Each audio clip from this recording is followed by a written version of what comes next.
एखादी संख्या ही दुसऱ्या संख्येच्या किती शेकडा आहे किंवा संख्येचा शेकडा किंवा टक्के कसे काढायचे ते आता आपण शिकणार आहोत. हे शिकण्यासाठी आपल्याला दोन गोष्टी माहिती पाहिजेत. एक म्हणजे शेकडेवारी किंवा टक्केवारी म्हणजे काय आणि दुसरं म्हणजे सममूल्य अपूर्णांक म्हणजे काय.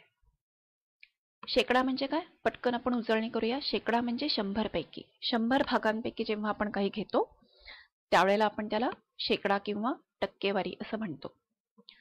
सममूल्य अपूर्णांक म्हणजे काय, सममूल्य अपूर्णांक म्हणजे सारखी किंमत असलेले अपूर्णांक. मूल्य म्हणजे किंमत, म्हणजे ज्या दोन अपूर्णांकांची किंमत सारखी आहे ते अपूर्णांक झाले सममूल्य अपूर्णांक. आणि असे अपूर्णांक शोधण्याची काही चाचणी आहे का, तर आपल्याला आठवत असेल की अशा अपूर्णांकांचा तिरका गुणाकार हा समान असतो, म्हणजे त्या दोन्हीचं उत्तर एकच येतं. आता इथे बघूया 1/2 आणि 2/4.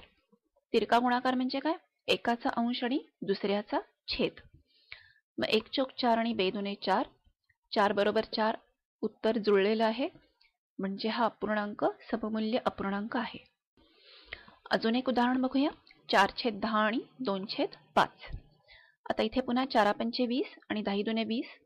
20 आणि 20 उत्तर जुळलेलं आहे, म्हणजे हे दोन अपूर्णांक हे सममूल्य अपूर्णांक आहेत.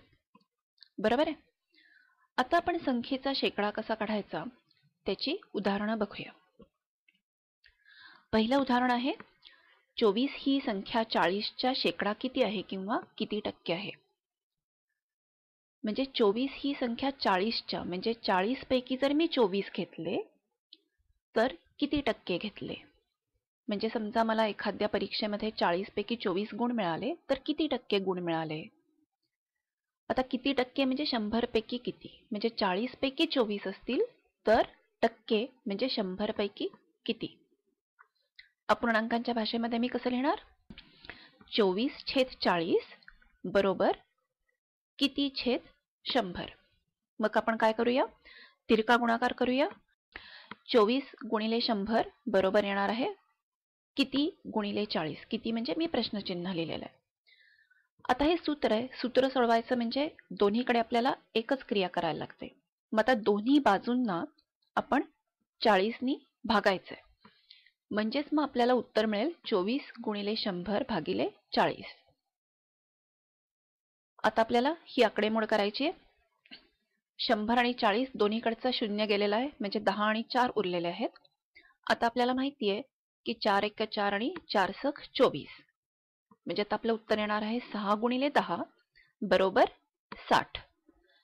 म्हणजेच मी जेव्हा 40 पैकी 24 म्हणलं याचाच अर्थ 100 पैकी 60 झाले आणि 100 पैकी 60 म्हणजे 60% झालेले आहेत. म्हणजे 24 ही संख्या 40च्या शेकडा 60 आहे. अजून एक उदाहरण घेऊया, अगदी असंच घेऊया. 15 ही संख्या 75च्या शेकडा किती आहे किंवा किती टक्के आहेत. म्हणजे पुन्हा एकदा बघा, मला 75 पैकी जर 15 गुण मिळाले तर किती टक्के मिळाले, म्हणजे मग 100 पैकी किती मिळाले. मग सममूल्य अपूर्णांकाच्या भाषेत आपण असं म्हणणार की 15/75 बरोबर किती छेद 100. ते किती हे मी शोधलं म्हणजे मला कळलं की किती टक्के झाले, म्हणजे 100 पैकी किती झाले.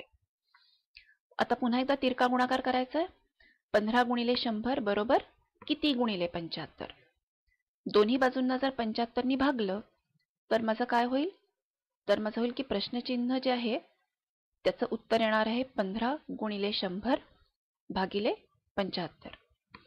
मग 15 × 15, 15×5 75.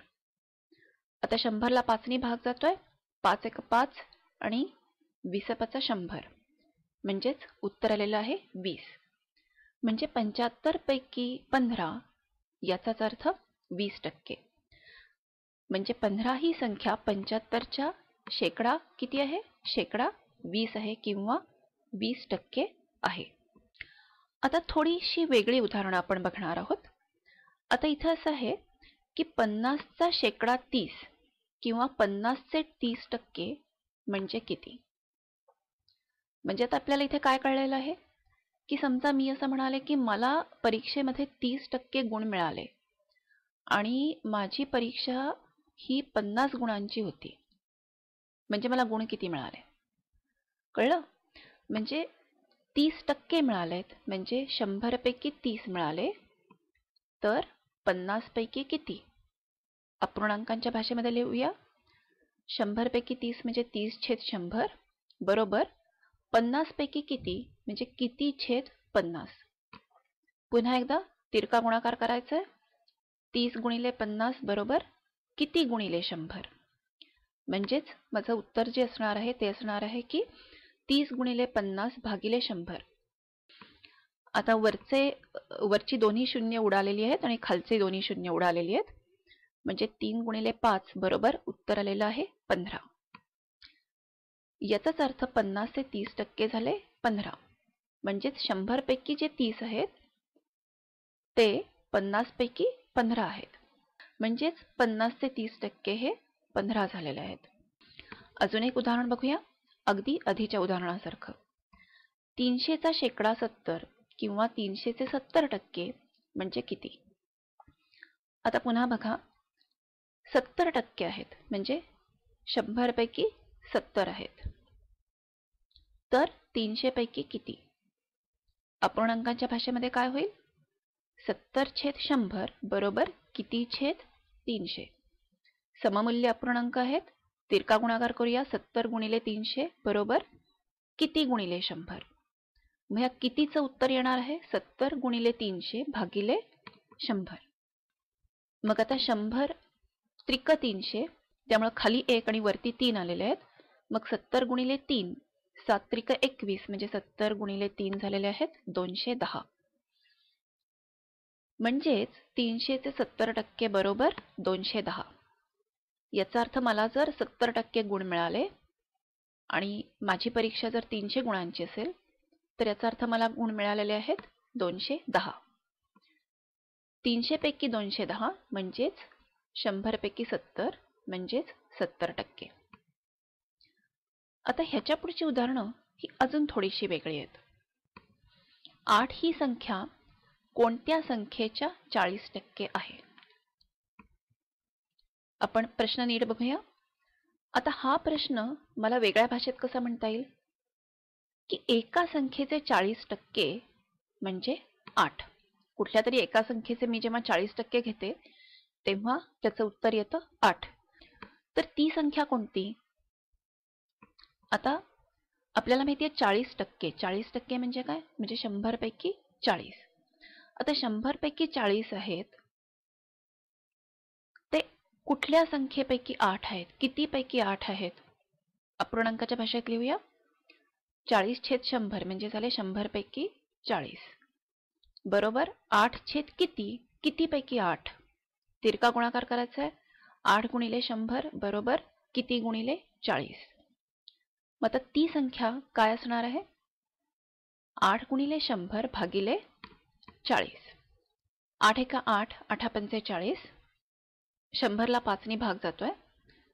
20 5 100 म्हणजे उत्तर येणार आहे 20. 20 एक 20 म्हणजे उत्तर आलेलं आहे 20.